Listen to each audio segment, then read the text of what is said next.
Hello, this is the American Medical Association's Moving Medicine video and podcast. Today, we're discussing one of the biggest changes in the residency application process that came out of the pandemic, virtual interviews, and what medical students need to know to ace them. I'm joined today by Dr. John Andrews, the AMA's Vice President of Graduate Medical Innovations in Chicago, and Dr. Candace Johnson, a transition year resident at West Virginia University in Morgantown, West Virginia. She'll be doing her diagnostic radiology residency at Ohio State. I'm Todd Unger, AMA's Chief Experience Officer in Chicago. Dr. Andrews, Dr. Johnson, welcome back. You both have been on the program before, but Dr. Johnson, lots changed for you. First of all, congratulations on your match. When you joined us last year, you were a fourth year medical student going through this process yourself. Now you're a few months into your residency. Let's talk a little bit, for starters, about your overall application experience. How'd it go? Was it more difficult than you thought it would be? Actually, it seemed like, in hindsight at least, a little bit easier. I feel like as a type A personality, I like to have a little bit more control over the situation. And so with virtual interviewing, I had more control over my environment. I had a little bit of cues around me that I could feel more comfortable with when doing an interview. Did you have sticky notes all around your laptop up there? But yeah, just to tell on myself, I totally had sticky notes around my laptop of little talking points that if I would want people to know about me that maybe I would forget to talk about if I didn't have a little cue. I also had my CV off to the side just in case I blanked on anything in particular. Well, sticky notes aside, is there anything that you did, to prepare for these interviews, that was different than what you might have done if it were going to be in person? And in hindsight, you feel like you were well prepared enough? Would you have changed anything? So I think one of the biggest preparation things that I did was I would get on the different type of Zoom or Thalamus or whatever and practice a little bit, just because everything works a little bit differently. One of the things I found super helpful was when I'm on a Zoom call or something like that, I've got you guys super duper tiny up really close to the camera. That way I'm always looking kind of directly at you when I'm looking at the camera as well. So I have a little bit better eye contact. I got told I had really good eye contact on a few of my interviews. So I felt like that was pretty helpful. And that's a new thing here in Zoom world. Good eye contact. That's amazing. Dr. Andrews, on the program side, we learned a lot in this first year of virtual interviewing. What would you say the highlights were? Yeah, well, thanks, Todd. It's worth noting that none of this would have happened without the pandemic. No one was going to put a toe in the water to offer virtual interviews to their candidates unless everybody did it. And the pandemic forced everyone to do it. And for a lot of the reasons that Dr. Johnson cites, the consistency of the experience was something I think the programs really welcomed. They got a very consistent view of their applicants from all different regions of the country.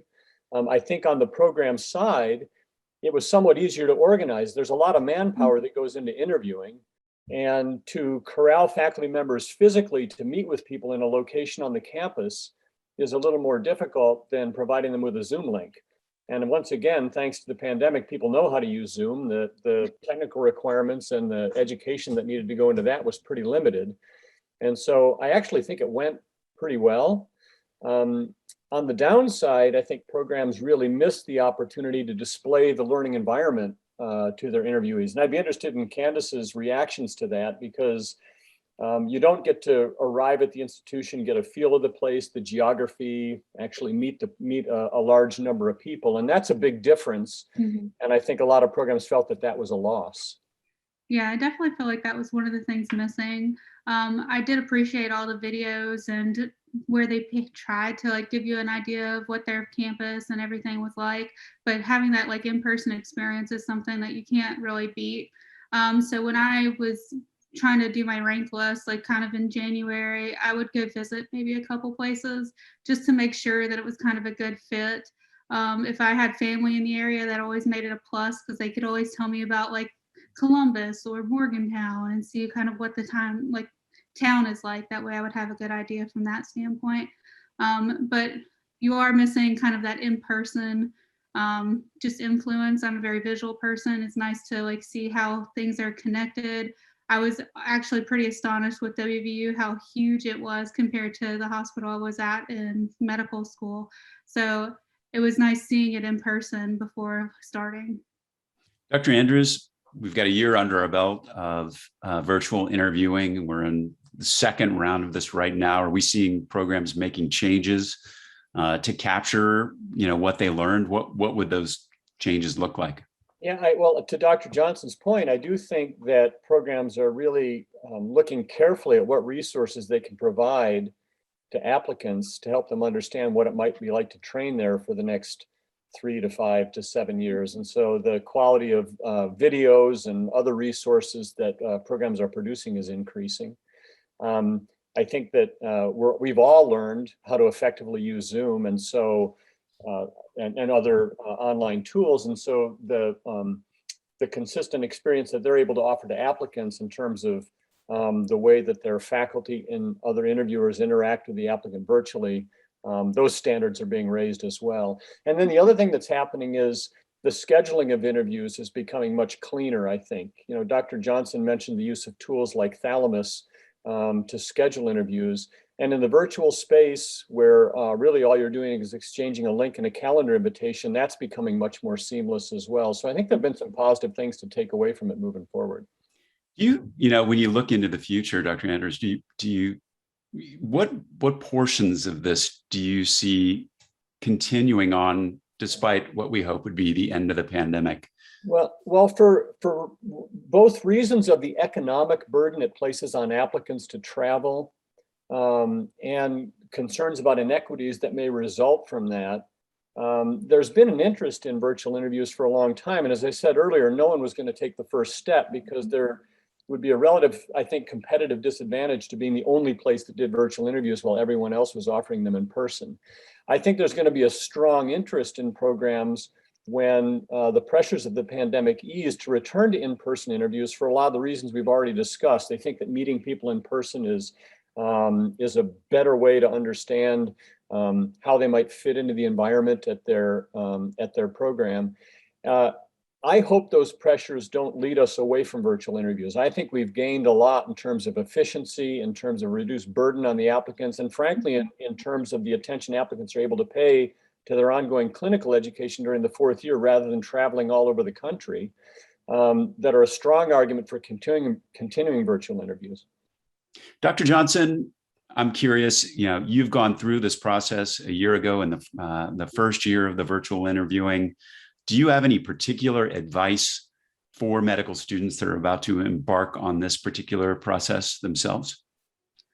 So I think that honestly, like when I was mentioning earlier, I had a couple sticky notes around my computer. It was kind of things that I wanted programs to know about me, and I wanted to be able to like slide them in there every now and then, because if you aren't able to let them know who you are, or you're not being true to yourself in this like scenario, you're not gonna be able to find a perfect match for you, and they're not gonna be able to put you in like where you're supposed to be. If that makes sense. When you think about your interviews all of last year, Mm-hmm. is there one particular story you told, set of experiences, any answer that sticks out in your mind as like that was a home run?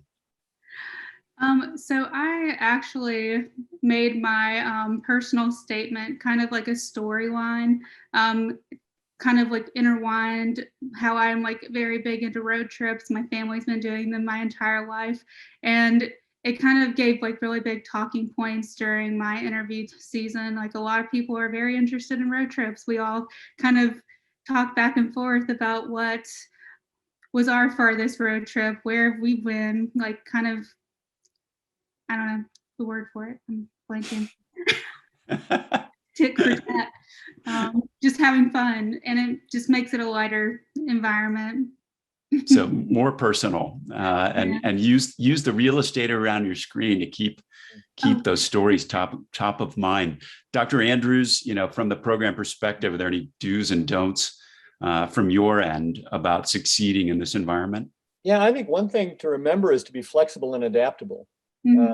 In the interview process, in addition to getting to know you better, programs are looking to how you react to certain situations, how you might react under stress. So when your audio drops, your video freezes, or your cat jumps on your head, I think you have to take that in stride. You have to accept that as a part of the virtual interview experience, and react to it with some flexibility and a sense of humor about it. And I think that will impress programs. Mm-hmm. Dr. Andrews, actually both of you have mentioned Thalamus. And I want to just dig in a little bit more because the AMA has been working in this arena of medical education and residency for quite a while. And I'm curious about some of the initiatives that are underway right now to improve the residency research and application process. Dr. Andrews? Yeah, thanks, Todd. We support a number of initiatives that are related to this transition from UME to GME. One of those projects that I think a lot of people have heard about is through the Association of Professors of Gynecology and Obstetrics, where they're really working within an entire specialty to improve the residency selection process. One of the things that they've done over the last 2 cycles is to raise standards for how interview invitations are issued, for ensuring that there aren't more interview invitations issued than slots available, and also raising standards around the way those interviews will be conducted. And with the use of a tool like Thalamus that compiles data about the interview experience, we're actually learning about how programs and applicants behave in this environment. And so we know, for example, that the OB programs that issued those standards showed a very high level of compliance with those standards going forward, which was heartening to see. We also hope to answer some questions about whether concerns about things like interview hoarding are actually valid. By interview hoarding, I mean the idea that a small number of very talented applicants will be invited to interview at many, many programs, will accept all of those invitations, and then create an environment that excludes other applicants from interviewing. And some of the data that we gather through tools like the scheduling software that Thalamus uses may help us to answer some of those questions. I love that because, in so many arenas where data plays such a key role, it's good to move beyond the anecdotal and kind of individual experiences of different programs to be able to look at that data in the aggregate and learn from it, especially now. Dr. Johnson, is there anything you'd like programs to know in terms of how they can better support medical students going through this process? So I think during a couple of my interviews, I did have some residents who gave a kind of presentation on what it's like to be a resident in the area, like family-wise, like good school districts, what they like to do for fun, where to eat, all those kind of things. And it's something that I've kind of incorporated at the TY program I'm at now. I proposed it, and a few of us put together a PowerPoint that we now give to our applicants who come through.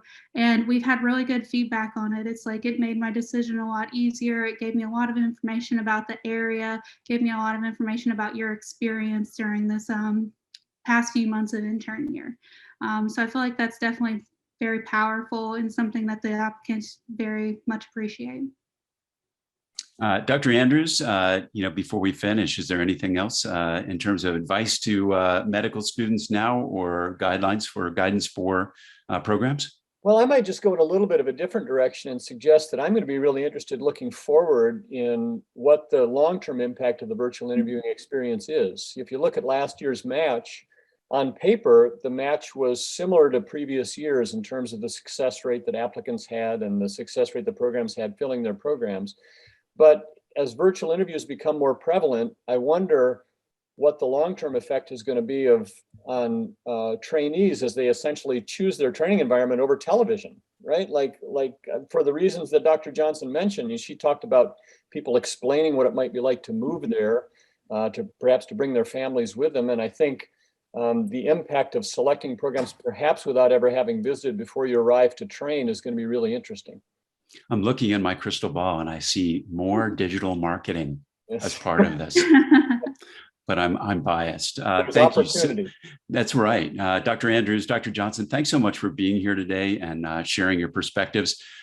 Just so you know, the AMA has resources for medical students going through this process, including FREIDA, the AMA residency and fellowship database with more than 12,000 ACGME accredited programs. Visit frida.ama.assn.org for more information and AMA member exclusive tools like the residency calculator to help you calculate your application and match fees.